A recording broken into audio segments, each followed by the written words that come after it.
김원균의 사유하는 책.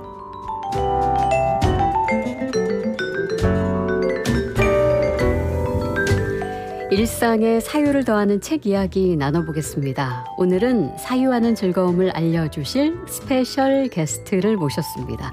출판평론가 김성신님과 함께 할게요. 어서 오십시오. 네, 안녕하세요. 반갑습니다. 반갑습니다. 네. 우리 함동균 문화평론가가 잠시 자리를 비운 사이에 네. 이 사유하는 책 코너를 또 이렇게 풍성하게 채워주시기 위해서 와주셨고요. 네. 너무 반갑고 환영합니다. 네, 반갑습니다. 네. 김성신 출판평론가는 30년이 훌쩍 넘게 이 책의 세계라고 할까요? 책의 네. 세계를 쭉 지켜봐온 분이시고 네. 그리고 우리 국악방송하고는 또 꽤 깊은 인연이 있으시다고 들었거든요. 예. 그 국악방송 거의 이 회사 창립하던 초기에 네. 지금 이 상암동이 아니라 그 서초동의 예술의 전당 옆에 보면 국립국악 원이 있죠. 예. 예, 거기에 아주 작은 스튜디오에서부터 오. 예, 라디오를 이제 송출하면서 예. 근데 그 시절에 그 스튜디오에서 방송을 하셨어요. 했었어요. 예. 국악방송의 네. 그 시작을 함께 하신. 와, 예. 그때 근데 함께 하시던 뭐 PD님들이 네. 지금 아주 고위직들이 돼 계시거나 그러니까 은퇴하시거나 꽤 시간이 흘러가지고요. 그러니까 거의 20년, 25년 네. 25년 네. 만에 오신 건가요? 그렇지는 않고요. 네. 그래서 창호해드린 햇살이라든지 뭐 이런 프로들의 고정으로 출연을 했었고요. 네. 오늘 내가 몇 년 만에 여기로 오지? 그러고서는 봤더니 2013년도까지 고정으로 되게 부지런히 네. 국악방송을 들락거리다가 이제 13년 만에 와. 오늘 왔습니다. 와, 네. 잘 오셨습니다. 와주셔서 감사하고요. 자, 오늘 아주 풍성하게 2권의 책을 준비해 네. 오셨더라고요. 어떤 주제로 책 선정하셨는지 소개 부탁드릴게요. 그러니까 오늘은 이제 올 여름 방학 시장을 겨냥하고 6월 이제 초순, 중순 요렇게 이제 출간된 책들. 이제 그때 출간이 돼야 여름에 그렇죠. 이제 독자들이 만나볼 수 있잖아요. 네. 예, 그런 신간 2권을 준비했는데 이 2권 모두 읽는다. 라는 그 행위를 정면으로 다루는 그런 책입니다. 한 권의 책은 여성들이 수천 년 동안 지난 수천 년 동안 어떻게 읽어왔는가를 추적한 그런 인문 교양서이고요. 네. 또 다른 한 권은 이제 고전을 읽는 그 일이 어떻게 한 사람의 삶을 지탱해 줬는지 이것을 보여주는 에세이입니다. 네. 최현미 지금 현직 기자죠. 문화일보 논설위원으로 있는 최현미 기자의 읽는 여성의 역사라는 책, 그리고 정지우 작가의 나를 살린 청춘 고전, 이렇게 네. 2개를 소개를 드리겠습니다. 네. 이 읽는 여성의 역사가 그 읽기가 세상을 바꾼 이야기라면 네. 이 2번째 책 나를 살린 청춘 고전은 이제 읽기가 한 사람을 살린 이야기. 오. 이렇게 비교하면서 들어보시면 좋지 않을까 싶습니다. 엄청난데요. 일단 읽는다는 행위가 네.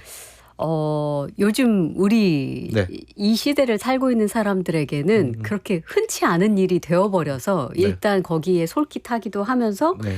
읽는다는 일이 이렇게 뭐 세상을 바꾸는 그런 엄청난 힘을 가지고 있을 뿐만 아니라 세상을 바꾸기 이전에 한 사람을 또 바꾸기도 하는 그런 일이라는 네.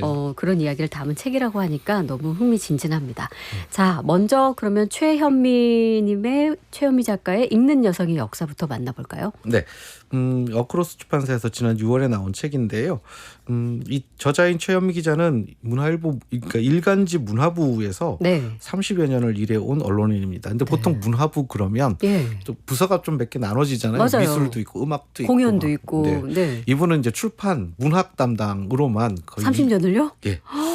아마 꼬박 거의 한 20년 이상 네.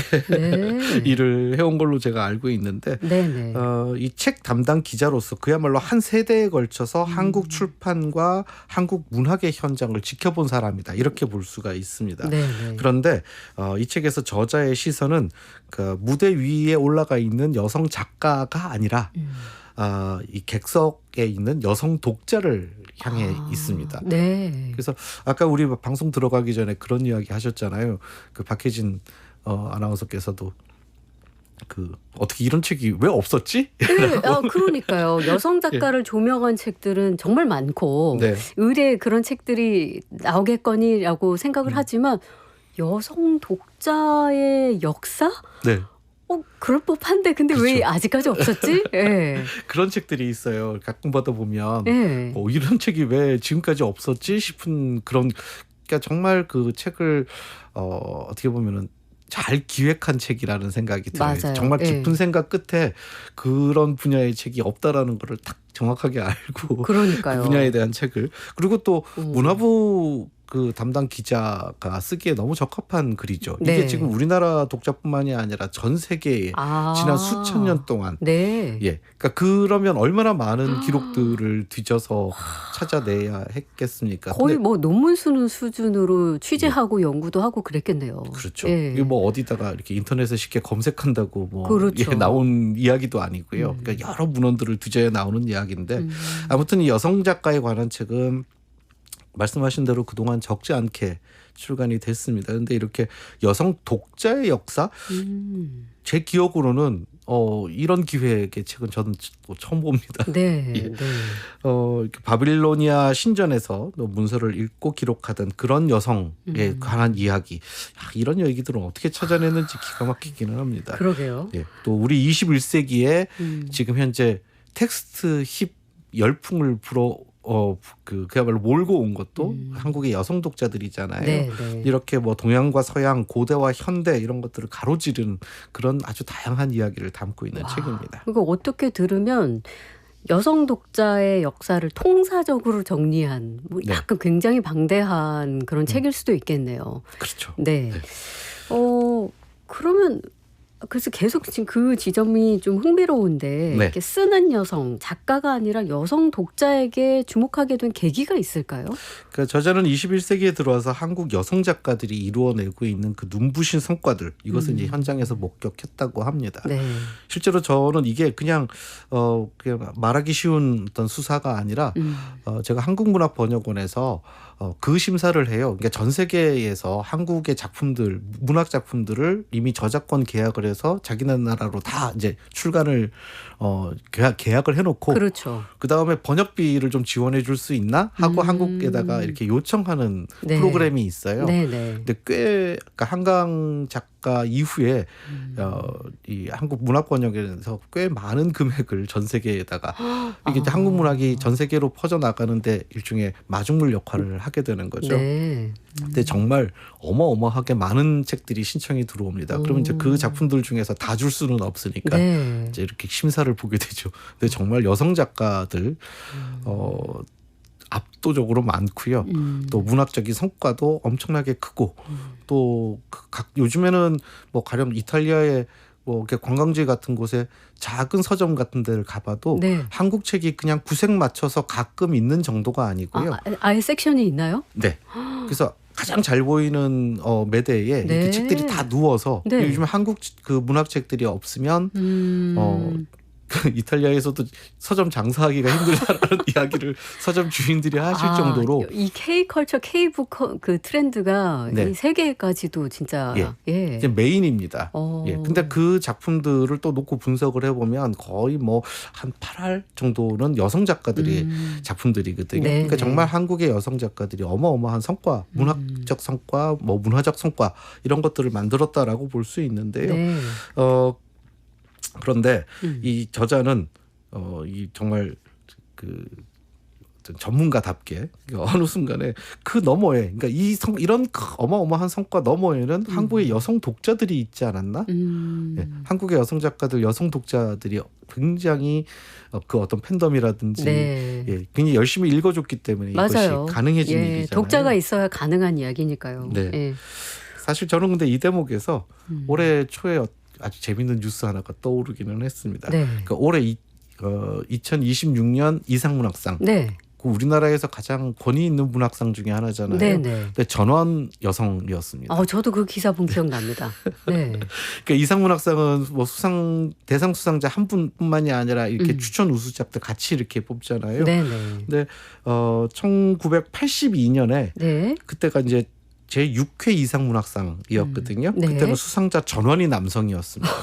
그러니까 딱 44년 만에 와. 이 성비로 놓고 보면 100%딱 뒤집어졌다 이렇게 이제 볼 수 있는데, 네.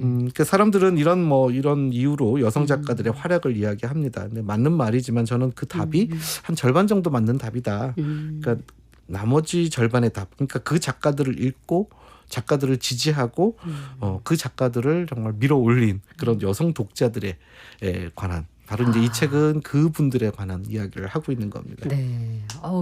되게 궁금해지는데요. 이 책이 꽤 도톰하다고 제가 알고 네. 있는데 책 구성이 어떻게 되어 있습니까? 그러니까 전부 4부로 되어 있는데 네. 1부와 2부는 엄청난 편견과 억압 속에서도 책을 읽어온 그런 여성들을 조명을 합니다. 하긴 사실 예전에는 책 읽는 것 자체가 네, 여성에게 허용되지 않던 시대가 분명히 있었으니까요. 그렇죠. 예. 그게 그냥 읽지마 하는 정도가 아니라 그 책을 읽고 똑똑해진 여성에 대한 두려움 때문에 네네. 뭐 마녀로 몰아서 이제 마녀로 몰리면 중세 때는 죽었잖아요. 네네. 예, 그러니까 책을 읽는 것이 목숨을 내걸어야 하는 일이었던 거죠. 근데 네. 그 정도 되면 네. 안 읽어야 마땅한데 네. 그럼에도 불구하고 읽은 여성들에 관한 이야기는 와. 좀 네. 읽기가 과연 뭐지? 이런 생각들을 목숨을 걸 만큼 예. 그녀들이 읽으려고 했던 이유는 뭘까 이런 궁금증. 그렇죠. 네. 그래서 이제 바빌로니아 신전의 뭐 여성 서기관에 관한 이야기라든지 또 배움을 위해서 은둔을 선택한 그런 중세의 수녀들에 관한 이야기도 등장을 하고요. 네. 또 책을 통해서 읽기를 통해서 어떤 지적 능력을 만들고, 근데 그것이 그러니까 질시당해서 마녀로 몰렸던 그런 여성들에 관한 이야기, 그리고 또 죽어서야 이름을 남긴 조선의 여성학자들 이야기까지 이제 여기서 차례차례 등장을 합니다. 네. 이제 중반부 3부로 넘어가게 되면 읽는 여성이 이제 쓰는 여성으로 나아가는 과정을 이제 다룹니다. 네. 저자는 여성 독자, 여성 작가, 여성 주인공을 3W 이렇게 이제 부르면서 쓰리 우먼 같은 거네요. 그러니까? 그렇습니다. 예. 그래서 소설과 생활서, 이런 여성들의 책이 역사 속에서 만들어진 아주 귀중한 보물이다라고 설명을 합니다. 네. 이제 마지막 4부는 오늘의 독자들에게 또 한 번의 도전을 권하는 그런 메시지가 들어있는데요. 네. 그러니까 읽는 사람에서 쓰는 사람으로 나아가자, 이런 그 어떤 저자의 제언이 여기에 담겨 있기도 합니다. 네. 와. 근데 정말 그러니까 이 이야기는 꽤 오랜 그 역사 속에서 여성의 목소리와 여성의 서사가 많이 숨겨져 있었다, 들려지지 네. 못했다는 것의 반증이잖아요. 네. 그래서 사실은 그러니까 존재함에도 존재하지 않는 것처럼 무시를 당하거나 외면당했던 그 여성의 서사, 여성의 역사, 그 스토리가 더 사실은 많이 나와야 네. 한다고 저도 생각을 합니다. 예. 근데 이제 저는 처음에 읽는 여성들의 역사 뭐 일단 되게 흥미롭겠다 싶기는 했는데 네네. 대단한 어떤 스펙터클이라든지 이런 것까지 기대하지는 못했거든요. 근데 막상 책을 읽으면 그 어마어마합니다. 예. 그러니까 이렇게 정말 목숨을 걸어서라도 나는 읽겠다라고 하는 그 의지도 어마어마하고요. 또 우리가 여성들이 읽는 것을 이렇게까지 집요하게 방해하고 그야말로 막아섰나? 네. 기이할 정도의 어떤 그런 고집스러움이 있거든요. 그래서 저자는 이 읽는 여성의 이 역사를 이제 두 개의 커다란 물줄기가 교차해 온 역사, 이렇게 정리를 하고 있는데 실제 책을 읽다 보면 네. 이런 어떤 역동적인 흐름이 느껴집니다. 그래요? 두 개의 흐름이 쾅 하고 엄청난 규모로 부딪히는 거죠. 그러니까 하나는 글을 쓰고 읽고 하면서 더 넓은 세계로 계속 여성들이 발을 내디뎌가는 네. 그런 나아가는 역사라면 이제 여기에 반대편에는 여성의 독서를 금기시하고 정말 이건 위험해, 이렇게 해서 정말 이것을 막아서는 그 네. 역사, 정말 집요한 그 역사. 네. 그러니까 이 책에 등장하는 여러 가지 극적인 장면들은 결국 이 두 물줄기가 부딪히는 소용돌이라는 거죠. 방금 그 설명은 너무 근사한데요. 아니 마치 이미지가 그려질 정도로 그럼에도 불구하고 네. 나는 읽겠다 하면서 나아가는 역사와 네. 그럼에도 불구하고 절대 읽지 말아라 하는 막아서는 역사가 부딪히며 소용돌이 치는 그런 책이다. 네. 남성이잖아요. 저는 예. 읽으면서 심경이 진짜 복잡하더라고요. 아 그렇습니까? 예. 예. 한편으로서는 어떻게 보면은 이렇게 어떤 권력이나 남성성으로 상징되는 것들이 있잖아요. 네. 이제 이것이 얼마나 집요하게 여성들의 어떤 읽기, 지성적으로 여성들이 바뀌어 나가는 것을 어떻게 집요하게 방해했는가 생각하면 정말 남성의 일원으로서 정말 너무 미안하기도 네. 하고요. 남성들 많이 읽으셔야겠네요. 네. 그렇죠. 그리고 또 한편으로는 네. 저는 이제 여성도 아니면서 읽는다라는 행위가 얼마나 소중한가, 이게 얼마나 가슴 뜨거울 수 있는 일인가, 이것을 다시 한번 또 상기해 볼 수 있는, 우리가 언제든 마음 편하게 책을 사고 읽을 수 있는 이런 어떤 삶의 토대나 우리의 사회의 어떤 그 어떤 토대 위에 올라와 있는 거잖아요. 네. 근데 이게 얼마나 소중한지 사실은 늘 잊고 맞아요. 사는 거 아닌가. 맞아요. 예. 너무 흔하게 여기죠. 너무 책이 많다고요. 쉽게 얘기하고. 근데 지금 이 읽는 여성의 역사라는 책을 보면 과연 지금 우리가 이렇게 편하게 이 책을 읽기까지 얼마나 억압의 시절이 있었는가. 근데 이게 예. 뭐 꼭 동양 서양 나눌 것도 없이 굉장히 비슷하더라고요. 이 책을 그래요. 읽어보면 예. 이제 15세기부터 18세기까지 유럽을 휩쓸었던, 우리가 이제 보통 다크에이지라고 하죠. 그럼 이제 마녀 사냥, 그러니까 여성이 일상의 경험으로 쌓은 그 지식이 고스란히 이제 악마와의 결탁을 얻은 것으로 이제 이렇게 몰리기도 했고, 네. 그래서 지식을 가진 여성들이 마녀로 몰려서 화형을 당하거나 교수형에 처해진 뭐 이런 장면들이 등장을 합니다. 근데 뭐 그 비슷한 시기에 조선도 크게 다르지 않았습니다. 이 책을 읽는 여성 위험하다, 이런 통념 앞에서 보면 뭐 계몽을 말하던 유럽도 조선도 사실상 이제 이 읽는 여성, 읽겠다라는 여성 앞에서는 사실 온 세상이 늘 한통속이었다. 아니 책을 읽는 여성이 왜 위험한 걸까요? 왜 위험한 대상이 되었을까요? 자, 그 억압을 뚫고서 앞으로 나아간 여성들의 이야기가 이 책에 이제 담겨 있는 건데, 네. 그 중에 이제 하나를 좀 소개받고 싶어요. 뭐 어떤 여러- 여성이 있을지. 예, 정말 이렇게 뭐 다른 문헌에서나 이렇게 우리가 쉽게 찾아볼 수 없었던 이야기들이 이 책에 많이 담겨 있는 것도 특징인데요. 네네. 15세기 폴란드에 나보이카라는 인물이 있었다고 합니다. 근데 이 당시만 해도 폴란드에서 뭐 유럽 아마 전체가 다 그랬을 것 같은데, 아예 대학에는 여성이 입학이 금지돼 있었던. 네. 그래서 근데 이제 공부는 꼭 해보고 싶고 예. 남장을 하고 자신의 오빠 이름으로 이제 대학에 들어가서 학문을 익힙니다. 네. 근데 이제 훗날 어떻게 해서 이제 이 여성임이 드러나게 되고, 이게 이제 큰일 난 거죠. 교회 재판정에 이제 서게 됐는데, 예. 이게 지금 우리 식대로 생각하면 뭐 교회, 그다음 뭐 재판정, 그 뭐 여성이 남장을 하고 대학에 들어갔어, 이게 별일 아닌 것 같지만 이거 죽을 수도 있는 그렇죠. 일이잖아요. 예. 근데 네, 어쨌든 이런 그 상황에서 판사가 왜 이런 일을 저질렀느냐 이렇게 물으니까 굉장히 그 단순한 대답인데요. 그러니까 학문을 사랑했기 때문입니다.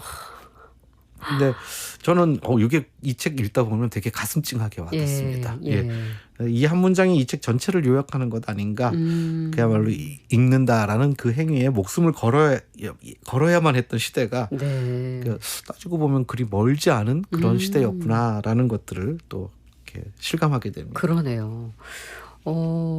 아니 지금 인물 한 명을 소개해 주셨습니다만 네.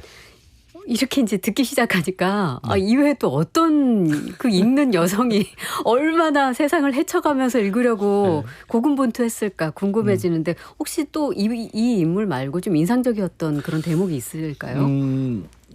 우리가 너무 좋아하는 작가죠. 찰스 디킨스와 예. 관련돼 있기도 한데, 물론 뭐 이분의 문제는 아닌 것 같아요. 네. 1868년입니다. 한 150여 년 전이죠. 그러니까 미국의 뉴욕에서 벌어진 일인데, 당시 프레스 클럽이 소설가 찰스 디킨스를 초청을 해서 만찬을 열게 됩니다. 네. 그런데 여성 기자들에게 예. 아주 모욕적인 조건을 내겁니다. 그러니까 참석은 허락하겠지만 남성들의 눈에 띄지 않도록 어머, 커튼 뒤에 앉아라. 어머 웬일입니까? 듣기만 해도 화나시죠. 어머, 예. 근데 이때 당시 기자였던 제인 커닝엄 크롤리라는 여성이 이 조건을 거부합니다. 그래서 여성들만의 새로운 모임을 이때 만들게 되는데, 이게 이제 소로시스라는 북클럽을 만듭니다. 이게 네. 자매를 뜻하는 라틴어인데요. 이게 커튼 뒤에 앉으라라는 모욕을 참지 않은 그 결단이 그 이후에 이제 아예 이제 뭔가 새로운 판을 만드는 그런 기반이 되는 이런 과정 되게 통쾌합니다. 역시 나아가는 여성들의 이야기네요. 소로시스, 이게 여성들만이 함께하는 북클럽 모임. 네. 그 이후에 어떻게 되었을까요? 그러니까 우리가 왜 중꺾마 얘기하잖아요. 예. 고난은 있을 수 있는데 그 고난에 내가 패배하면 아무것도 안 되지만 이제 그 고난에 나는 분연히 맞서겠다. 네. 이기면 사실은 더 큰 동력이 되기도 한다라는 교훈을 주는 듯합니다. 이 소로시스가 정말 대규모 여성 네트워크로 성장을 합니다. 그래서 여성 참정권 운동, 예. 또 공공도서관 설립 같은 일종의 아젠다, 사회적 의제를 이끄는 그런 사회운동의 기반이 북클럽에서 시작되었는데. 시작되는 겁니다. 그래서 함께 책을 읽는 일이 세상을 바꾸는 일과 어떻게 연결되는지를 보여주는 아주 좋은 사례를 벌써 한 150년 전에 이 미국의 한 여성 기자가 중심이 돼서 보여줬던 거죠. 네. 근데 이 과정을 잘 놓고 보면 요즘에 북클럽들 되게 많아지잖아요. 네. 근데 그 북클럽의 거의 대부분의 구성원들이 여성들이거든요. 네. 예. 뭔가 의미심장하죠. 그러니까 이 동력이 앞으로 우리 사회를 어떻게 바꿔나가게 될지 그런 부분들을 좀 눈여겨보는 것도 왜 우리가 늘 뭐 미래를 알고 싶어 하잖아요. 근데 그 내일 복권 번호를 아는 것만 관심 가질 게 아니라 네. 예, 이제 이런 움직임들을 우리가 눈여겨 보게 되면 세상이 어떻게 바뀌는지 굉장히 정확하게 판단을 할 수가 있거든요. 네. 예. 그래서 어쨌든 저자는 이 18세기에 등장한 순회도서관 뭐 이런 것들도 소개를 하고 있고요. 책을 빌려서 돌려 읽는 이 제도가 바로 여성 독서 혁명의 아주 폭발적인 인프라로 자리 잡은 것. 바로 이런 점들도 잘 설명을 해주고 있습니다. 네. 그러니까 여성의 읽기라는 게 그 혼자만의 취미가 아니라 이렇게 연대 형식이기도 했다. 이런 점들을 이렇게 잘 밝혀주는 것도 그러니까 이게 그냥 역사적 사실 이런 일이 있었어 재밌지 이렇게 끝나는 것이 아니라 이것이 어떤 의미가 있는지를 네. 이렇게 분석해주는 것도 이 최현미 작가만의 언론인이라서 또 그런 시선이 가능하지 않았을까 또 예. 생각이 드네요. 그게 이 책의 특징이기도 합니다. 네, 여러분은 혼자 읽는 것도 추천드리지만 함께 읽기를 적극 추천드리고요. 이런 북클럽을 통해서 뭐 책에 대한 감상을 나누는 것 이상으로 우리가 생각하지 못했던 타인에 대한 감각이나 사회의 문제의식을 공유하면서 연대하고 급기야 세상을 바꾸는 이런 일에도 여러분도 동참해 주신다면 좋을 것 같습니다. 음악을 한 곡 듣고 계속 이야기를 나눠보겠습니다. 정민아의 노래입니다. 서시.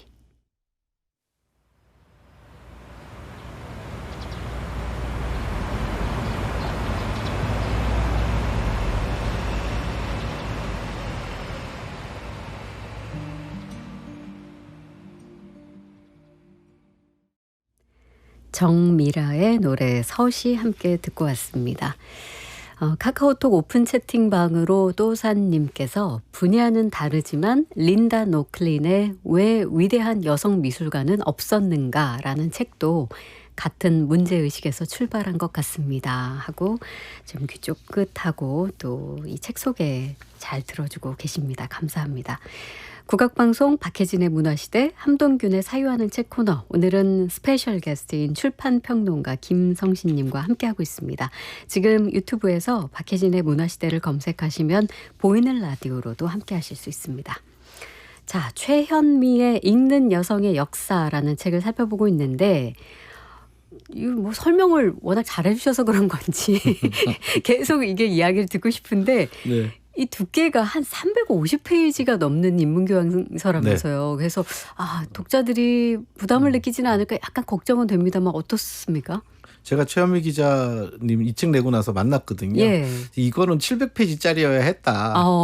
그랬더니 실제 본인도 그 정도 분량의 자료가 모였었대요. 그랬을 것 같습니다. 근데 이제 예. 너무 방대해지니까 예. 줄이고 해서 그래서 이 책 반응 봐서 괜찮으면 이제 꼭 2탄 내달라라고. 네. 근데 막상 책을 보면 좀 더 많이 나오면 좋지 않을까라고 오. 생각할 정도로 굉장히 잘 쓰여졌고요. 네네.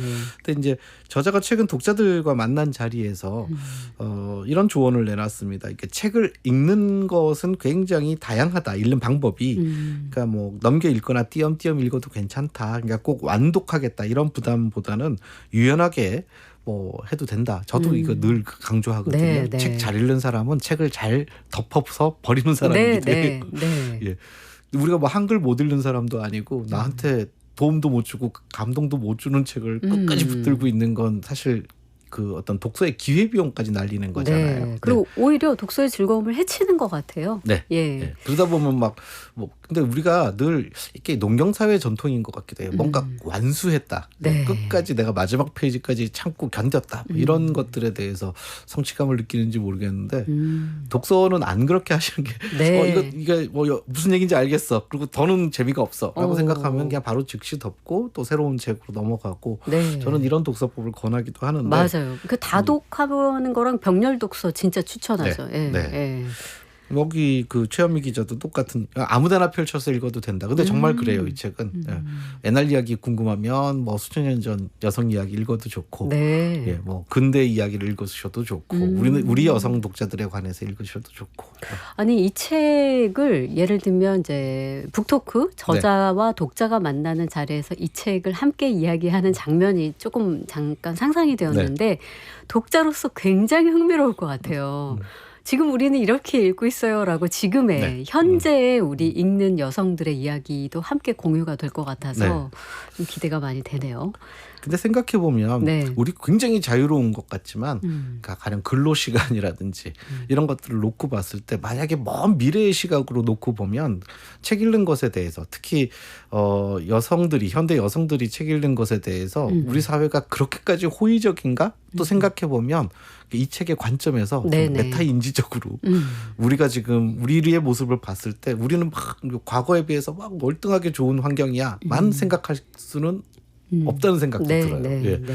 그래서 이제 좀 더 우리가 우리의 독서 그러니까 뭔가 읽는 행위들에 대해서 뭔가 개선해야 될 점들을 어느 지점에서 찾아야 될지 뭐 이런 아이디어들도 얻을 수 있지 않을까 싶습니다. 네. 아니 진짜 요즘 출판 시장의 동향이나 흐름 뭐 이런 거는 진짜 30년 넘게 이렇게 쭉 보고 계시니까 우리 출판 평론가께서도 여성 작가의 부상 그리고 그 뒤에는 반드시 여성 독자가 있었다는 그 사실도 너무 가까이 느끼실 것 같고 네. 이런 뭐 어떤 개인적인 그 감상이 있을까요? 왜냐하면 사실 읽는 인구는 현저하게 줄었다고들 많이 호소하거든요. 네. 네. 그럼에도 불구하고 그 중심에 여전히 여성 독자가 있다는 것. 네. 이건 무슨 의미일까요? 저는 정말 단호하게 예. 안 그런 척 보이지만 굉장히 평등해진 것처럼 보이지만 여전히 여성에 대한 불평등이 있는 사회라는 것을 이것도 제가 볼 때는 반증한다는 생각이 듭니다. 네. 근데 뭔가 남성이라면 겪지 않을 어떤 억압 기제가 있는 거고요. 이제 그런 것들을 넘어서기 위해서는 더 특별한 노력들이 필요한 거고 그런 어떤 노력들이 이제 여성들에게 있어서는 우리는 좀 더 알아야 해. 세상에 대해서 좀 더 공부해야 되고 뭔가 지성적인 부분들에서 더 나아져야 해라는 어떤 열망 같은 동력으로 네. 사용되고 있는 것 아닌가라는 생각도 사실 들거든요. 네. 그래서 네. 베스트셀러의 사회학이라는 것도 있는데 그 당대 어떤 사람들이 어떤 책을 읽는지를 보고 있으면 그렇죠. 사실 그 사회가 어떤 사회인지를 보이죠. 볼 수 예. 있잖아요. 네. 그러니까 여성들이 훨씬 더 열심히 책을 읽고 있는 사회에 대해서는 우리가 조금 더 깊은 관점 속에서 여성 억압이라든지 차별적 요소가 더 있는지 네. 계속해서 좀 더 찾아봐야 할 부분이 있지 않나라는 네. 생각도 듭니다. 와, 네. 굉장한 메시지와 의미가 담긴 책으로 볼 수 있을 것 같습니다. 첫 번째 책 최현미의 읽는 여성의 역사 함께 살펴봤습니다. 자, 두 번째 책 만나볼까요? 정지우 작가의 나를 살린 청춘 고전입니다. 이 저자 소개부터 해주세요. 네, 그러니까 작가이자 변호사라는 이력을 가진 분인데 이제 보통은 그냥 변호사인 분이 네. 어느 순간에 뭐 갑자기 문학책을 내거나 에세이를 내거나 이러면 작가이자 변호사 이렇게 되는데 그렇죠. 이분은 작가로서 이미 명성을 충분히 얻고 또 베스트셀러 작가이기도 했고 네. 그러다가 어느 날 갑자기 몇 년 동안 뭐 로펌에서 변호사 공부를 좀 합니다라고 이야기를 하시더니 예. 그게 됐다라고 하면서 네. 그 이후에 이제 변호사가 됐죠.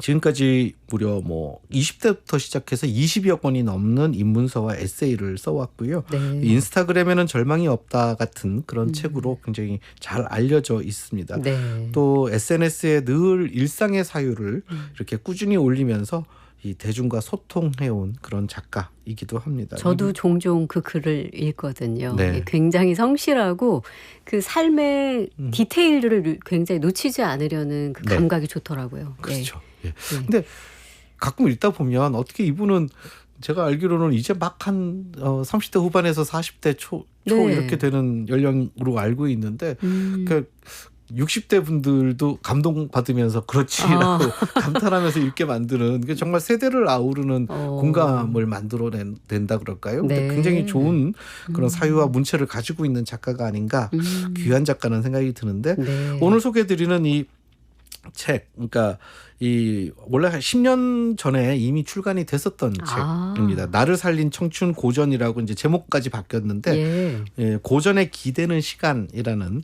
제목으로 이제 책이 이미 10년 전에 나왔었고 이거를 다시 다듬고 새 글을 더해서 이제 펴낸 개정 증보판이기도 합니다. 그렇군요. 10년의 세월을 건너뛰어서 오히려 더 뭐 최근에 더 관심을 끌고 있는 책이라는 생각이 드는데, 그러니까 네. 거의 청춘의 끝이라고 할 수 있죠. 30대. 예. 네. 이제 그 20대 말 30대에 쓴 글이 이제 40살이 돼서 다시 세상에 내놓은 그런 책입니다. 네. 그러니까 정말 모든 사람들이 이제 생애 주기별로 그 롤러코스터 같은 고저가 다 있잖아요. 네. 인생에 있어서. 그럴 때 책을 통해서 그 시기를 단단하게 잘 건너온 사람들의 이야기는 언제 들어도 늘 저는 흥미롭다고 느끼는데 역시 그 가운데는 고전이 있었다는 생각이 들고 이 정지우라는 작가를 살린 네. 그 청춘의 시대를 살렸던 그 고전은 과연 뭐였을지 이게 핵심이네요. 어떤 고전이 담겨 있죠? 근데 이게 또 고전도 보면 예. 뭐 고전에 대한 책들이 워낙 많잖아요. 그래서 내가 그때 정지우가 고른 이 고전에 왜 특별히 나는 관심이 갈까? 네, 네. 이제 그 생각부터 해봤는데 이 컨텍스트가 참 재밌어요. 그러니까 뭐 고전이야 뭐 늘 어떻게 보면은 늘 비슷비슷한 책들이 반복되기도 하고. 네. 근데 이 고전을 소개하는 사람이 나는 이러이러한 이유로 이 책을 소개해라는 그 고전을 둘러싸고 있는 맥락들 있지 않습니까? 네네. 이 부분이 굉장히 흥미롭고요. 근데 더더군다나 이게 10년 만에 다시 개정증보판 나왔다. 뭐 출판계에서는 뭐 일상적으로 있는 일이잖아요. 그렇죠. 그러니까 뭐 예. 조금 뭐 수정하고 뭐 이렇게 해서 펴내는 게. 근데 생각해 보면 이 그 저자가 이 책을 처음 펴냈을 때는 30살이었거든. 20대 말에서 이제 30대 초. 그 당시로서는 자신은 이제 그 소속도 없었고 그야말로 명함도 없었고 네. 확실한 미래도 없이 그냥 작가라는 아주 불분명한 그런 정체성만을 가지고 있었던 그런 시절에, 그러니까 이제 그 청춘이 자신을 지키기 위해서 뭔가 이 어떤 지탱이 될 수 있는 생각들, 사유들 이것을 건지기 위해서 이 고전이 굉장히 절실하게 필요했었던 거죠. 네. 예. 그리고 그래서 이 불확실한 시간을 견디게 해준 것이 바로 이 고전들이었다. 그래서 이 고전 12편에 기대서 내가 삶을 견뎌내면서 이야기를 했는데 이게 지금 40이 되면서 개정판에서 이반 일리치의 죽음, 그러니까 톨스토이의 책이 한 편 더해졌습니다. 그래서 이번에 이제 13편이 됐거든요. 네. 근데 그 사이에 이 정지우 변호사는 굉장히 인기 작가가 됐고요. 그렇죠. 네. 또 그래서 나이도 좀 들게 되었고. 나이도 들었고 네. 직업도 명함이 이제 변호사 활동을 또 하거든요. 네네. 그러니까 변호사로서의 어떤 삶을 또 하게 됐고 그 사이에 가정에서 아이들이 태어났고 자랐고 네. 이제 이 SNS 보면은 아기 아빠로서 맞아요. 의 삶이라든지 이런 것들도 이야기를 하잖아요. 근데 그 변화가 지금 이 개정징보판 안에 그 흐름을 같이 볼 수 있다라는 거죠. 그래서 맞아요. 그 뭐 영화도 그렇고 모든 책이 그렇지만 읽는 시기에 따라서 자기에게 다가오는 문장도 다르고 네. 감정들도 다르게 다가오는데 그 자신의 인생 흐름 속에 그 10년 전에 자기가 그 느꼈던 어떤 고전의 네. 감각이 10년이 지나는 세월 동안 조금씩 좀 덧입혀지고 혹은 윤색되기도 하고 좀 달라지기도 했을 그 네. 과정이 굉장히 흥미롭게 볼 수 있겠네요. 그렇습니다. 네. 사실 정지우 작가는 글을 굉장히 많이 생산해내는 작가이잖아요. 맞아요. 그러면 그렇게 많이 생산해내는 책들 또 최근에 보면 책도 굉장히 자주 출간이 되고 있습니다. 그리고 에세이뿐만이 아니라 뭐 저작권 관련한 그러니까 법률가로서의 어떤 책들도 또 새로운 라인이 있고요. 이거 한 사람이 이걸 어떻게 다 쓰지 싶을 정도로 어마어마하게 쓰는데 그러면 10년 전에 썼던 책 개정징보판 내는 일에 왜 이렇게 공을 들였을까? 그게 오히려 퀘스천이더라고요. 그러네요. 네. 저 같은 전문가 눈에는 보이는 거죠. 네네. 새 책 내기도 바쁜데 왜 개정판을 또 냈을까? 이유가 뭘까? 그리고 그게 궁금해서 다시 들여다보니까 이게 이유가 있구나. 그러니까 고전을 통해서 자기 자신을 이해하려고 했었던 그 한 사람의 10년 동안의 분투 이런 것들이 그대로 같이 느껴진다라는 거죠. 네. 그러니까 10년의 시간이 같이 축적이 돼 있는 그런 아주 재밌는 개정판이다라는 생각이 들었습니다. 네. 여기 담겨있는 고전 굉장히 흥미로운 고전 많고요. 여러분들도 잘 알고 있는 고전들도 많이 있습니다. 이제 그중에 제가 좀 그 눈에 띄었던 것은 저희 이제 문화시대에서도 네. 최근에 함동균 평론가와 정여울 작가님이 헤르만 헤세의 데미안을 또 소개해 준 적이 있어서 정지우 작가는 데미안을 어떻게 읽었는지 왜 그에게 이 작품이 살리는 고전으로 꼽혔는지 네. 그거 좀 궁금하더라고요. 그 함동균 평론가의 데미안 소개하시는 방송 저도 이제 여기 보셨습니까? 나오려고 예. 들었는데요. 감사합니다.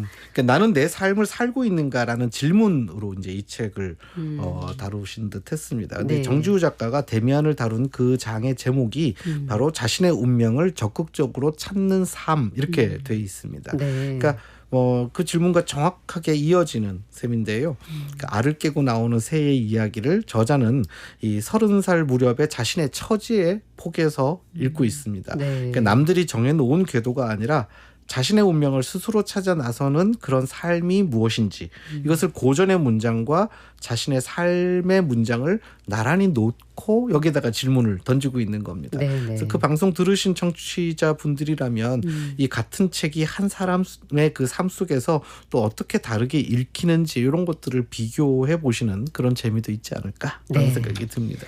하나 더 볼게요. 릴케의 젊은 시인에게 보내는 편지 이것도 담겨 있는데 네. 무명의 젊은 시인과 당대 유명한 작가였던 릴케가 주고받은 편지를 담은 책이잖아요. 네. 저자는 이 책에서는 또 어떤 위로를 받았다고 얘기해 주나요? 그러니까 릴케가 이 무명의 젊은 시인에게 그 보낸 편지들을 읽으면서 저자는 자신의 삶의 원칙 하나를 고백하고 있었습니다.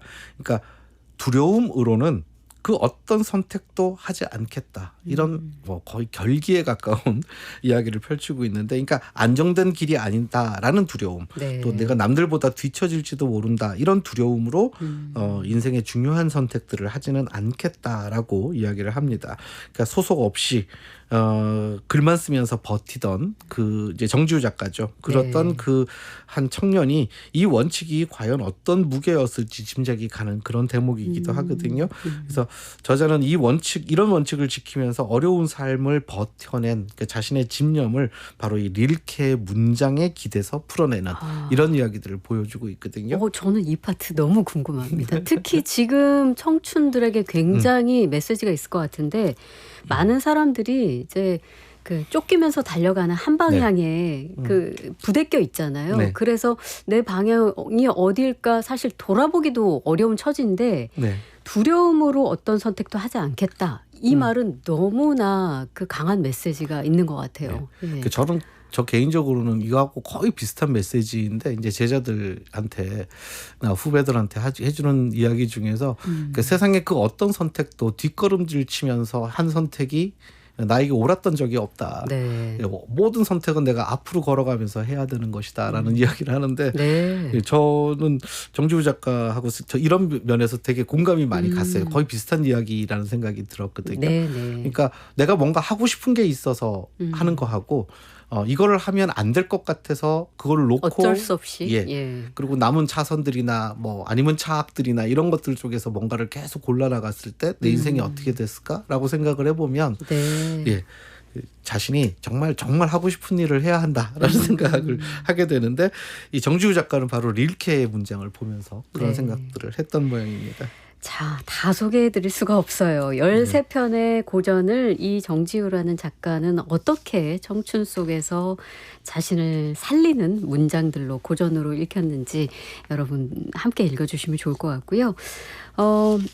평론가님께서는 이제 평소 고전에 대해서 어떤 생각을 하고 계신지 좀 궁금하기도 하더라고요. 왜냐하면 정말 새로운 그 콘텐츠가 쏟아지고 그리고 요즘에는 굳이 이런 텍스트를 보지 않더라도 AI가 모든 걸 정말 아주 깔끔하게 논리 정연하게 요약해주는 그런 시대에 왜 지금 고전이 우리에게 필요한가? 이런 질문 던졌을 때 뭐라고 대답해 주실까요? 제가 대학에서 하고 있는 수업이 예. 고전 읽기 수업이에요. 네. 근데 이제 제가 첫 시간에 늘 하는 일이 있습니다. 예. 이게 어떤 학생들하고 하는 이야기가 이제 더 이상은 고전이면 안 되는 책들을 골라보자.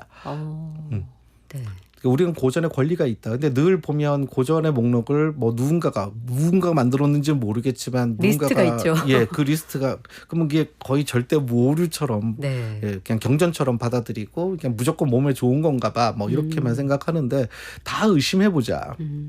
실제로 어떤 책들은 지금의 감수성이라든지 이런 데 더 이상 맞지 않는, 왜냐하면 여성차별이 너무 당연했었던 아니면 인종차별이 너무 당연했었던 시절에 쓰여진 그 고전은 다른 면에서는 교훈을 줄지 모르겠지만 사실은 굳이 이와 같은 이야기들을 우리가 굳이 지금에도 그렇게 금과 옥조처럼 전체적으로 다 읽을 필요가 있을까라는 생각이 들 수 있거든요. 네네.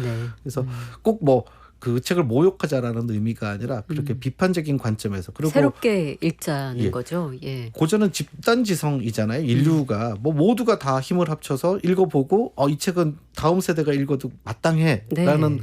자연스러운 합의가 이루어졌을 때 다음 세대로 물려지는 건데 이제 우리 세대가 이 책은 더 이상은 시효가 끝났어라고 얘기할 수 있는 권한이 우리에게 있다라는 거죠. 네, 네. 그래서 그 고전에 대한 우리의 권한을 한번 적극적으로 좀 생각해보자. 네. 네, 그런 이야기들을 이제 하는데요.